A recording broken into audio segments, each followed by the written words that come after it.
First, let me introduce Amanda Brown. Amanda is with Lanyap Law Lab. She's the founder and the executive director.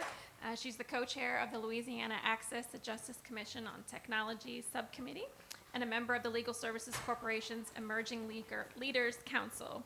She is also active in the ABA and serves as the vice director of the Young Lawyers Division Disaster Legal Services team and as a member of the ABA Center for Innovation Governing Council.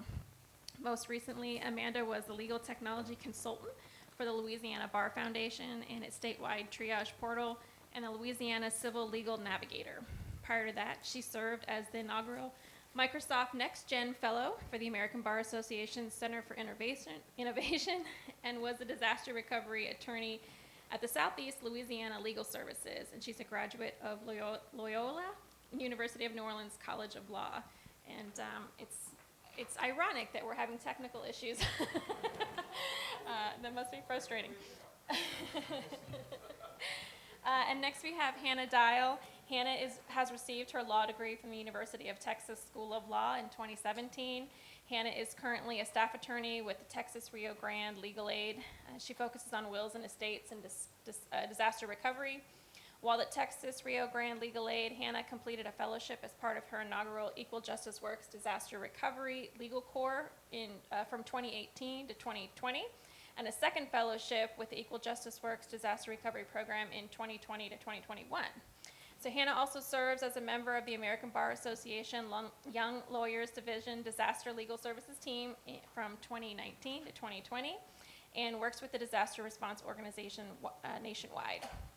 Hannah works with low-income residents in counties in South and West Texas directly impacted by natural disasters and a focus on direct representation before FEMA and the state of Texas, as well as title issues for individuals seeking home repair assistance.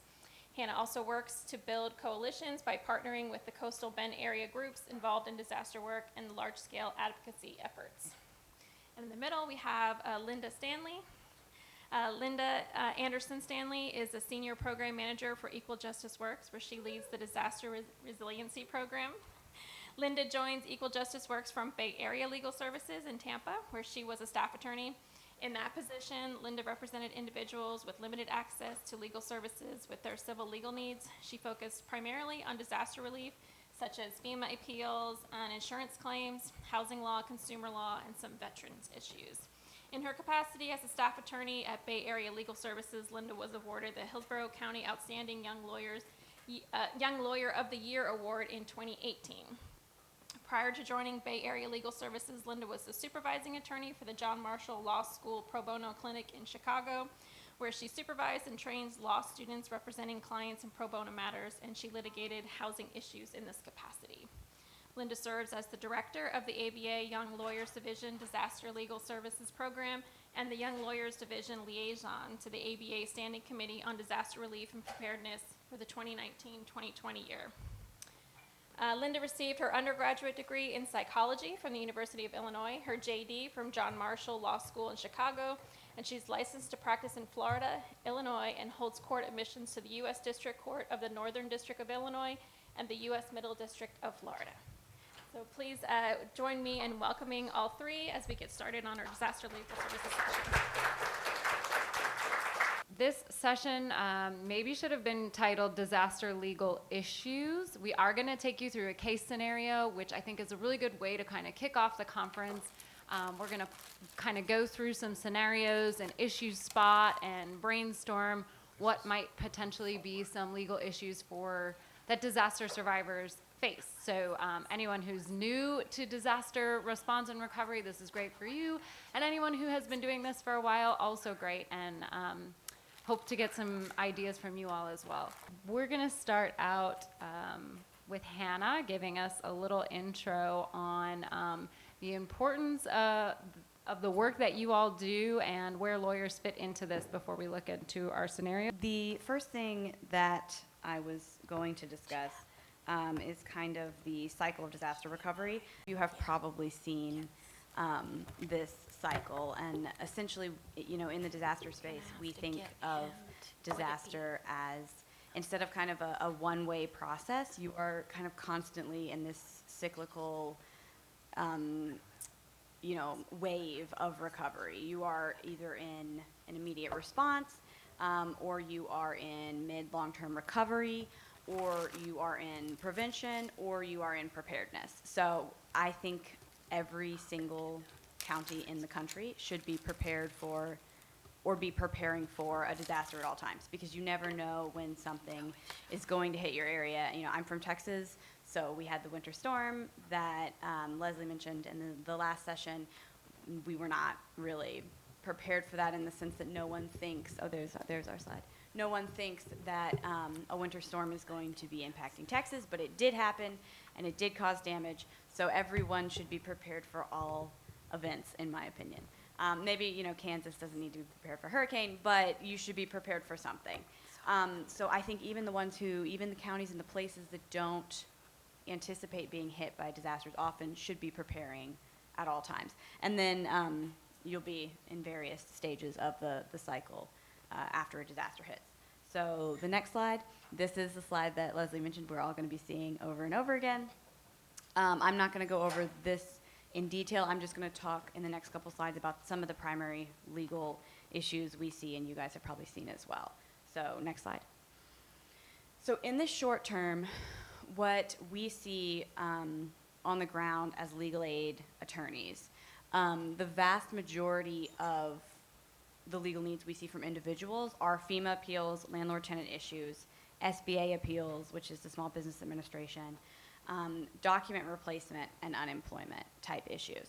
So there's like all kinds of other needs. So, there's attorneys who work for county governments and city governments, and they do work after disasters for those agencies to help, rebuild roads and help get, county offices back up and running and all of that stuff. And that's important work too. But as legal aid attorneys and as people on the ground helping individuals, I would say, I don't have the numbers in front of me, but I would say it's 75% of the legal needs are FEMA appeals. That's just the overwhelming vast majority of the work is that. The landlord-tenant issues will crop up quickly, and a lot of them will resolve quickly, but the FEMA appeals will take, particularly in a Harvey level event, in a really big storm, those will take quite a bit of time to kind of go through and handle and deal with. And they're not always super complicated, but there's just a ton of them. It's just like a wave of FEMA appeals.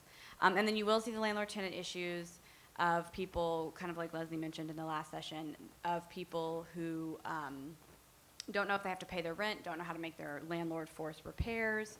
The SBA, I'm doing a presentation on the SBA later today, but the SBA is very, it can be a path to full recovery if you can get it. A lot of our clients can't get it because it's a loan that you have to pay back, but it is something that if you can jump on it and get it for people who qualify, it's gonna make everything much faster and easier for their recovery than just a straight up FEMA assistance. Then obviously document replacement, getting IDs, passports, any immigration documents replaced is critical as well. Okay, next slide. In the midterm, so this is gonna be kind of, the timeline does vary depending on how severe your disaster is. But for, most disasters, after about 6 weeks, maybe 2 months, is when you start drifting into the midterm. You're going to see more FEMA appeals. Some of your FEMA appeals will wrap up quickly. It'll be a quick fix. They were missing one document that they couldn't find because the disaster happened and everything's lost and everything's flooded and they couldn't get the document. Now they have, and it's over and it's done, and they got their FEMA money and they've moved on. But then you'll get ones where you're fighting constantly with FEMA for a year, maybe a year and a half. Until you can't fight anymore. So there'll still be the more complex FEMA appeals in the midterm. You'll also start seeing insurance claims. A lot of the legal aid insurance cases don't come until the midterm. People ask for the insurance on their own, but then when they get denied, that's when they start coming to us to help them appeal that decision. Contractor scams, these continue on into long-term. We have someone in our office who's still doing a case with a contractor from, I think, the 2018 storm, so that's been going on for quite some time. But those start popping up in the midterm. Modification of custody, we don't often think of family law issues as coming up in disaster, but if you have a really severe storm, people move, people relocate, and they don't come back. And when that happens, you may have to figure out how to redo family custody orders, which is, sometimes tricky. I don't do family law, so I don't know too much about that, but that is an issue that can come up. And then estate planning, this is my soapbox, that we should be more focused in the legal aid world on keeping title clear, because as Leslie mentioned, I'm glad she did in the last session, wills and estates is critical. That is my kind of second practice area. Obviously, I don't know how it works in Florida, but that is one of the main things that I do, because I think that we do see people who don't have clear title really struggling to fully recover, and it is definitely an issue that people who are low income, can't afford to get things clear, and they don't, and so then when the disaster hits, people are kind of stuck, and so a lot of times you can fix those issues, but they take a while, and so one of my big soapboxes is that immediately post disaster, instead of pro bono attorneys really focusing on FEMA appeals, they should let the people who do know how to do that already focus on that. And instead, some of them who maybe already have the expertise to clear title can start working on those cases, which sometimes take 2 years or more, so that by the time funds come and charities have gotten themselves together to start distributing funds to completely rebuild houses, by the time those funds come, people will have clear title. So that's something that I'm very passionate about. But then you start seeing those issues in the midterm. Okay, so last slide, and we'll move on. In the long-term recovery, you'll start seeing foreclosures as people just can't afford to pay. They've gotten behind on stuff. Sometimes you get property tax relief right after disasters, but those property tax relief might go away eventually, and you start seeing bankruptcies as people just really run out of funds and get very pressed for money. You also see FEMA recoupment, which is when FEMA asks for funds back, which is quite stressful for clients. You'll also see civil and disability rights cases. As you work on cases in the short term and the midterm, you will start seeing patterns of what is FEMA doing that is maybe not legal, and what can we do about it now that we've kind of spotted this pattern. And so you'll start seeing those in the long term as well. I didn't put estate planning and title clearing up here, but that's another one that my Harvey cases that are still around are all title clearing. So that's a thing that will continue for a long time. And then you will also start seeing flood insurance cases and more insurance issues in the long-term space as well. So that's my little speech on, can we do a question? Oh, yeah. Go ahead.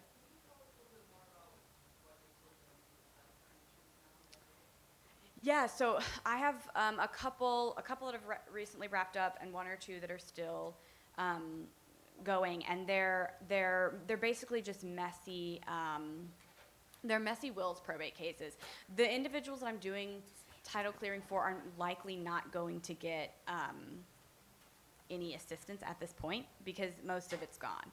But the hope is that they'll, next time the disaster hits, because it will hit again, something will hit the coastal Bend region again, they'll be prepared at that point. So we've seen one kind of messy air property case where there's a whole bunch of owners on a piece of land. Unfortunately, we could not do anything because we ended up getting conflicted out because multiple people came for assistance, and the team manager was basically like, we can't sort out how many heirs there might be, and we've provided advice to multiple people at this point before we realized there was a tie, so we can't continue with it. I would love to be able to connect that family with other attorneys who could do it, but title hasn't been clear on that piece of land since 1880. So that's the kind of, that it's a kind of a thing where we were like, you may just have to let the state take it through taxes and try to get it back, and try to go to the auction and buy it yourself, because we don't know how you could salvage this at this point. So we've only seen one of those, thank goodness. There's probably others out there, but we've only had one come to us. So yeah, but the cases that I'm still working on are just ones that we filed cases, and it's just really messy, and we have to get a lot of people served, and we have to get stuff, work our way through the court process. And they're not going to get help now, but at least they'll be ready next time. Is there another question? Quick question, what are some of the cases dealing with disability rights that y'all see creeping up in the mid and long-term recovery? So I am less of an expert on this. We have a Disability Rights Texas, and they primarily focus on this. So I can tell you a little bit about what they talk about, and they're very, very, very good. And we have Stephanie Duke is one of the people that I know through various legal aid and disaster events.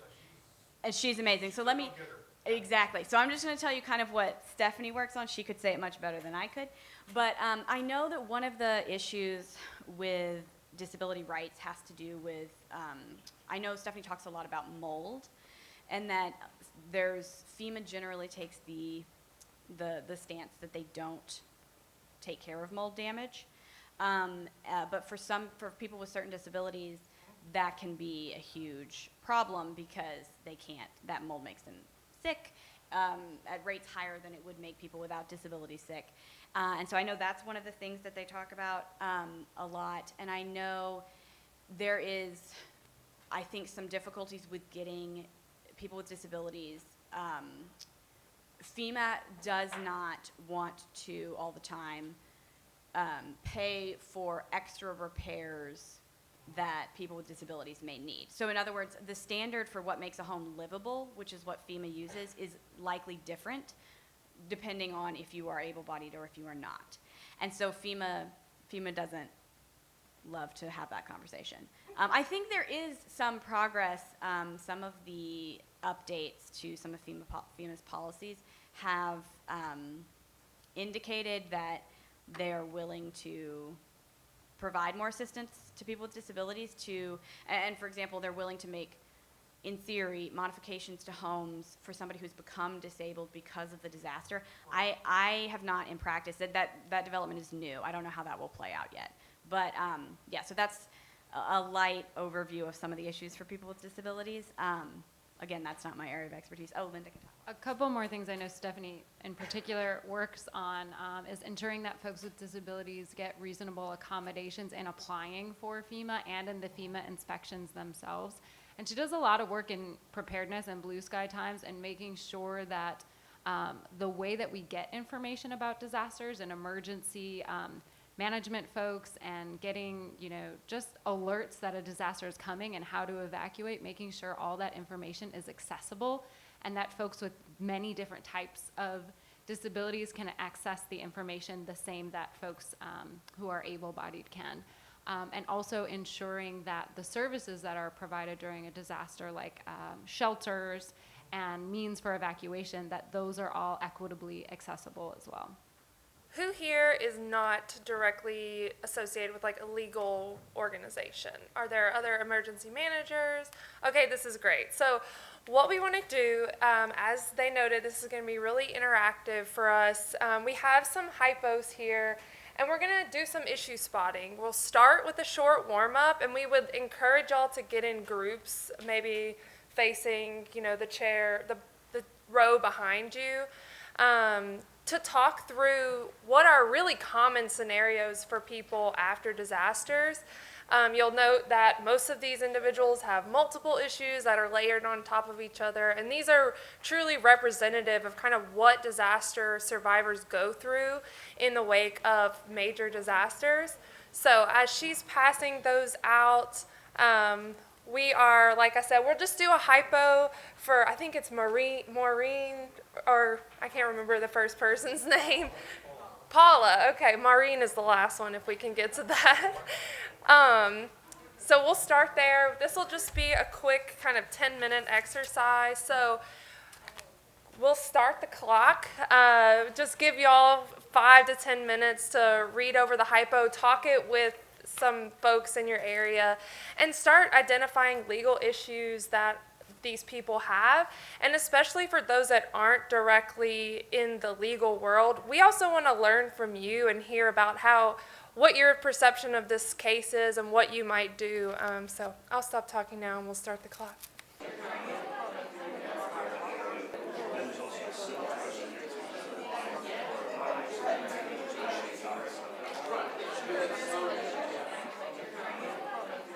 Yeah, so a couple of the things we were looking at were rental issues, obviously, renter's insurance. Will renter's insurance cover this?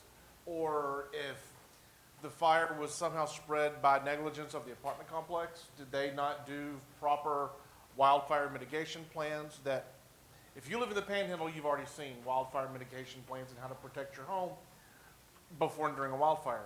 So are they liable at all? Does her employer have any liability in the sense of forcing her to work overtime after she already, it doesn't say she completed her shift, but she's a nurse, she worked long hours, her employer forced her to stay. Well, had her employer said, all right, you're done, go, she could have had time to at least grab some stuff. So does her employer share some liability? What about the lease?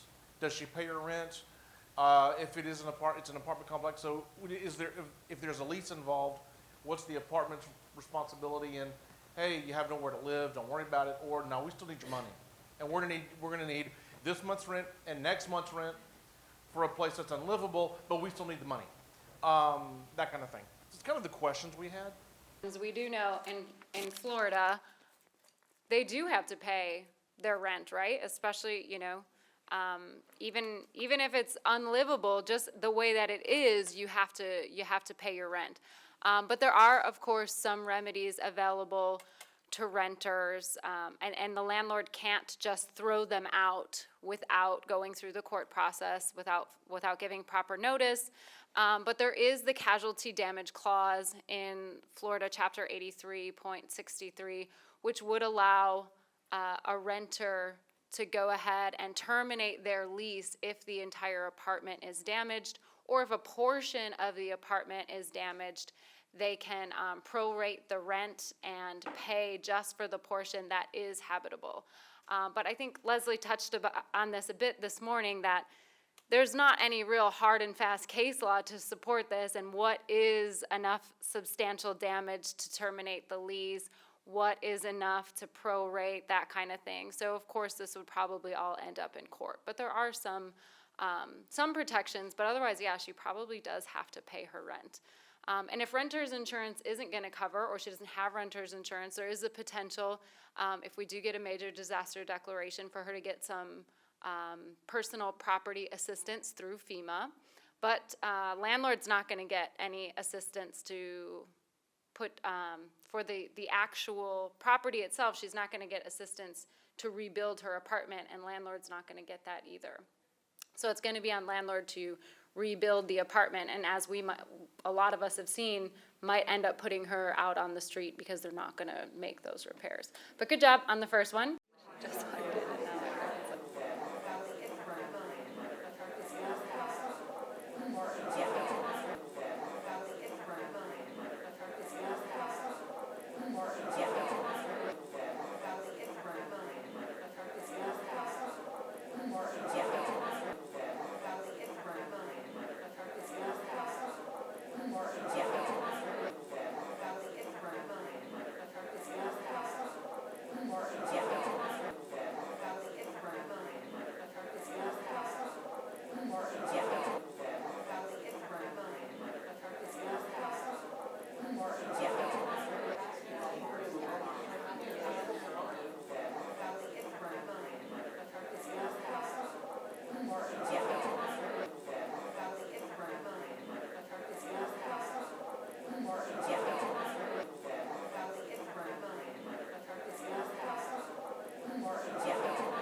So there's going to potentially be title issues on Robert's home that he owned jointly with his deceased husband. There's going to be issues with documents and ID issues for Robert due to losing everything. There's going to be food scarcity issues. They're going to need to get hooked up with social services in that regard. Robert's a veteran, so hopefully he can get some sort of VA assistance. He's also disabled, so he's going to need to be pointed in the direction of social services in that regard. And yeah, that's all I got today. I don't know whether FEMA is going to provide any assistance at all, Care to elaborate? because if they had no homeowner's insurance, on the home anyway, FEMA's not gonna cover it. Is that right? So what you may be thinking of is if they had no flood insurance. Sometimes FEMA has requirements that if you received assistance from FEMA previously, you have to, and you live in certain flood areas, you have to maintain flood insurance in order to continue to receive FEMA in the future. But typically, it actually is the reverse. So typically, if you have homeowners insurance, FEMA is going to be much less likely to provide assistance. You can get it in some situations, but typically, if you have homeowners insurance, FEMA wants you to go primarily through that. So the fact that Brad does not have homeowners insurance, Robert, sorry, I'm going to keep doing that. The fact that Robert does not have homeowners insurance means he's probably more likely to get FEMA assistance. Our group mentioned a small piece, but I still think it's a little relevant. Hopefully Brad's employer is not petty, but you all went through the trouble in this hypothetical of putting about the work issue cell phone. So to me, that can be a little problematic that the employer can say, you know, I understand you had this issue happen, you know, you didn't cause it, there was no gross negligence or anything that you did intentionally, but hey, we issued you an iPhone 13 worth $1,200. We need reimbursement for that. So there may be some liability for Brad for that. And secondly, this is something I just thought of as we were sitting here. There's a child involved, and I understood that the child was doing school virtually. So I know in different states, like in New Jersey, if you're displaced or considered homeless, I think it's actually a federal law, the McKinney-Quinto Act, I think it's federal. So I'm wondering what accommodations we can press the school for as far as, they're not gonna provide housing, but I'm not sure if everything is still wired in Brad's house, right? With the leak and this and that. Where is this child gonna do the schooling, right? You can't do it at Robert's house with the mold and the water likely, and then at Brad's house, I don't know how much it's damaged. So I just thought of the child in this instance. If you have the iPhone, is FEMA going to give you the full total costs for that? Almost certainly not, and you're going to have to prove that it's essential for your work and all of this other stuff that's going to come with that, so it's going to be a little trickier. And the same thing with the school laptop. She may be able, I think the McKinney-Vento issue is important as well for people who are more focused on education. There may be some FEMA relief for her as well. So that's over here. Thank you. Our group clearly identified all that's been said, but we also honed in on the refrigerator replacement issue that could be, because the leaking's coming from the floor above them, and how that could be an issue with the landlord, because he purchased for $800 the refrigerator himself, and now he doesn't have anything to keep his food in. So that would be an issue that would have to be addressed eventually. Right. One of the things that I wanted to highlight about the refrigerator is that the way FEMA handles personal property, so he can likely get assistance for that refrigerator because it was damaged by the storm, and so he can likely get money through FEMA for it. But the way FEMA usually figures out the value of items is they kind of look at the county and they kind of use an algorithm to figure out what the value should be. So when you appeal FEMA and say my refrigerator was damaged and I want the assistance, FEMA has a set number of assistance that they're going to give you for a fridge in your area. And you can say this fridge is brand new at $800 until you're blue in the face, and you're not going to get that money. They're going to say we gave you $350, whatever. It varies depending on your region and your area. But that's what we gave you, and that's what you're going to get. And so it is a problem. He will hopefully he will get some assistance for that fridge, but will he get all of the assistance? Almost definitely not.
What are some of the medium-term issues that y'all have noticed that Robert and Brad have? Since Robert lost his denial letter and he wants to appeal, he's going to have to pretty much start again.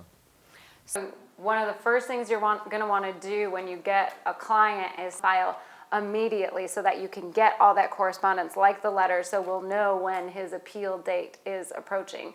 Although it might not come in time either. But you'll try.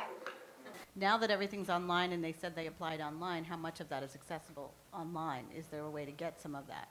Yeah, so you'll have to be with your client to log in.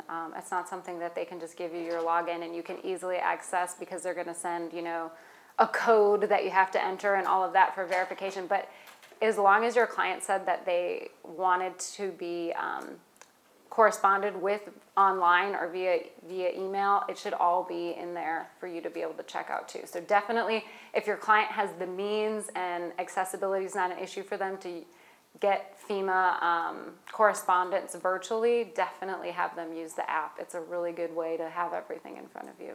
But still request the file too. There might be things like the inspector report or some type of things that they don't put in there for the client that you can see on the back end. But that's a really good point. A couple of things, obviously, I think right off the bat, we said, Robert needs to be appealing this. There was no damage inspection even done. What happened with that? Issues around they can't make a determination of habitability when they haven't even come out and done that. So, right, get the letter, look at the time frame. We looked it up in the handy dandy guide about the deadlines and when we need to do that. And the same thing with Brad. Brad, it looks like they did reschedule. Then he gets COVID. He's in the hospital. We don't know what happened. Did he get an approval, denial? What happened with him? Poor Brad focused on the wrong thing when they came out to do that, or they did the virtual inspection and instead focused on the physical damage that would be the landlord's claim, not his claim. And so is there a way for him to then supplement that? Does he need to supplement with the report of what all of his other damages were? Because obviously he hasn't fully looked at that. What's going on with the child now, who is now living in this mold-infested home? What issues are going to come up with that? Are there potential custody issues that are going to come into play? Is child services in the picture? Is there some other mechanism for other kinds of help or danger in that situation? And then the real issue, the issue around when and what repairs is the landlord responsible for, and in what time frame. This has gone on now for a couple of months. We know from Robert's experience that it's been really difficult to get contractors, to get somebody to come in and repair. I'm going to assume that Brad's landlord is having the same problem. So are they making reasonable efforts to get repairs made? Are they waiting on their own claim? And what rights is Brad going to have at that point about, whether he can withhold rent, whether he owes rent, what claims he has to try and get those repairs made if they're not being made in a reasonable time. So I'm with the Citizens of Gulf County Long-Term Recovery Team, so I'm not speaking from a legal standpoint, but some of the other things that you might want to think about in these issues from Robert's perspective, because he is a veteran and disabled, there may be other agencies in the area that can provide funding for, in our area up to 3 months of temporary housing so that he's safe and secure. And then in terms of Brad, there's quite a bit of funding from a COVID relief standpoint that can help with utility payments in Florida up to 6 months paying forward to give him some financial relief, as well as rental, funding so that it can help him as he's lost that time at work. Right, the employment assistance. So just from the standpoint of, I know going through some of these legal issues, and with FEMA it takes a lot of time, what we focus on is, are there agencies that can provide immediate and temporary support to bridge that gap until they can, get something resolved? Yeah, I think also you have to be careful of contractor scams because there's such a high demand here. And looking at the fact pattern that he's got a few companies coming out just to make sure they're licensed so you don't end up in a construction litigation situation. And I think just making sure his employer doesn't seem to be the most friendly to him, I guess, in these fact patterns, and just making sure that he's received the leave that he's entitled to, particularly for COVID issues. I know a lot of employers had special leave for that, or his family medical leave if he's entitled to that. So just going over that with him and making sure that he's gotten everything that he's earned. Well, I have one thing that I can say from Panama City, Bay County, when Hurricane Michael hit. On the bridge side, you did see a lot of landlords and people who own individual condos. They were willing to put those up to provide people places to stay. But once spring break started coming back in, then they removed those. And even though FEMA was there to assist people, there weren't places for people to go. I knew people had to move all the way out to like past Pensacola to have jobs all the way in Panama City. So it just depends sometimes on where you are, where that disaster hits, and how hard. And just one other quick thing with Robert, bless his heart. You definitely want to ask if that was an ADA violation on FEMA just totally blowing him off and not doing a home inspection. Yes. You know, he did not have equal access to an inspection that people without disabilities had. That may be part of a larger issue too. I think the mold issue too, as we talked earlier, could be special accommodation for him as somebody that has a disability. I said FEMA appeal concerns. The letter was dated November 5th, and he doesn't have an appointment with an attorney until December. And a lot of times FEMA only gives you 30 days to appeal. I did want to make a note of this because this is something that I am very passionate about. A lot of FEMA's deadlines are 60 days. Some are 21. It depends. Usually requests for more information have like 21-day deadlines on them, and then appeals often are 60 days. But one thing that I always tell people when they're first starting out is that FEMA's appeal deadlines are generally pretty flexible. So I've never turned someone away because their appeal was late. So I wouldn't be overly worried about the potential late appeals. Obviously, you want to try to get them into FEMA as quickly as possible because they can deny it. They can say you had 60 days to get this in and you didn't. I think they both have some good cause reasons. I think Brad, there's the issue with the contractor's estimates and how hard it is to potentially get those. You could write that in as a potential reason for the delay. And there's also, I believe Brad was in the hospital. The hospitalization is going to be a good reason as well. But I think they're still worth appealing even if it's late. So we also had FEMA staff on the call, and they specifically said, yeah, submit them late, just explain it, and we'll still look at it. Like, they encouraged us to do it late. They were like, don't ever let that be a reason to turn somebody away. I always include that I keep the right to supplement. So you can always go back and supplement your appeals as you get more information too. Yeah. Before they make a decision. And we have found through the Disaster Legal Services Program that FEMA wants people, at least the section that we work with, they want people to have access to those resources. So they definitely encourage us to push those things forward. I will put note on that though. They are much less forgiving of the deadline to apply for FEMA assistance. So that is the hospitalization, that wasn't the issue in this case, but if someone was hospitalized and couldn't apply, they're probably gonna be able to. Pretty much anything other than that, you kind of have to be out of the country or unable to access your house entirely or in the hospital. Otherwise, you're probably not gonna be able to apply late. Appealing late, yes. Applying late, no. Go ahead. While I recognize that there's a number of legal issues that are going to be long-term, I need to also address that there's the nonprofits that are going to help with these immediate needs. They are going to be able to tarp these roofs. They are going to be able to muck and gut some of the mold. It is a Band-Aid solution, but we do have those options available as well as we're waiting for that FEMA appeal process. And these particular cases are great to send to those long-term recovery committees who are going to have those unmet needs tables to address a lot of these individual issues. I just have to note that. I know the purpose of this workshop. I think that's a great point, and we tend to not talk about resources like that in things like this because I think attorneys sometimes don't think of them as legal needs because they're not guaranteed. They're not a right, and so we don't know that they'll be there, whereas FEMA is more, there's a legal framework. But I do think attorneys we talk a lot about collaborating with nonprofits, and you have to keep up to date on the resources they have because that fluctuates depending on how many resources, how many donations they're getting. So, but yeah, I think that's great to know is you should be connected with COADs and VOADs and other nonprofits in your area so that you know what resources they have to get to your clients. Yeah, I just want to reiterate what you just said because I'm with the Georgia BOAD, and my organization is with the Methodist Church, but I'm the vice president of the Georgia BOAD. And yeah, we try to really make ourselves known so our partners can be co-located with you guys. So get to know them, participate, even if it's just, twice a year, just, throw out your cards out there. It's really important. I know last week we had a similar seminar virtually. Alex from a legal organization did that. She's here in the conference somewhere.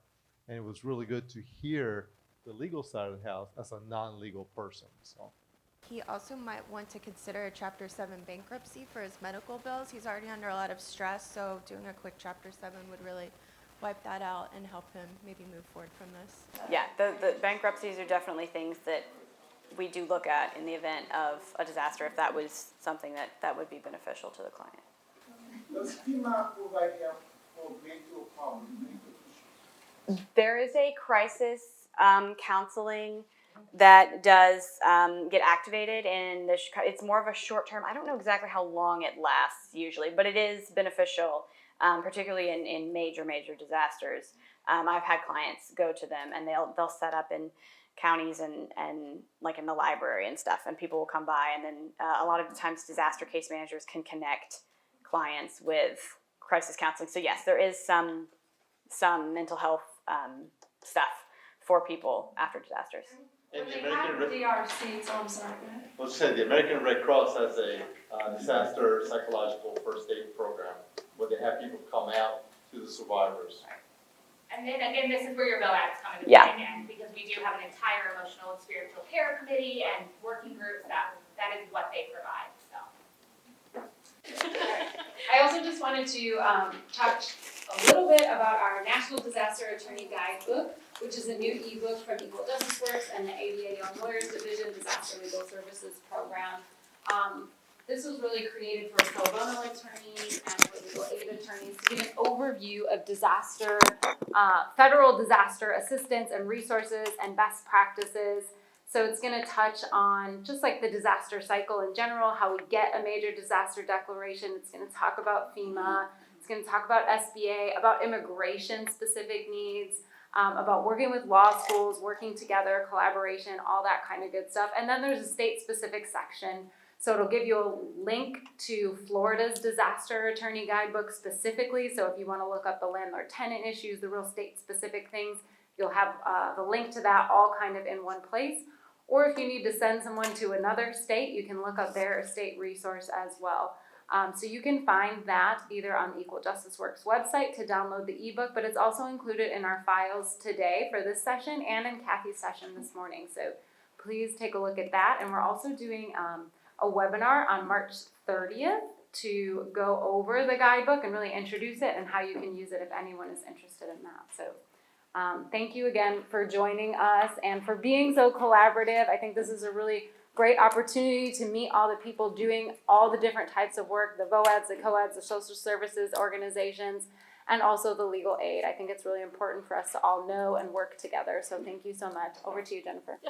I want to thank you all so much for participating as well and making this a very informative session for everyone. I hope you've made some great connections that will serve you as you're preparing for the next disaster or when you're serving our vulnerable populations.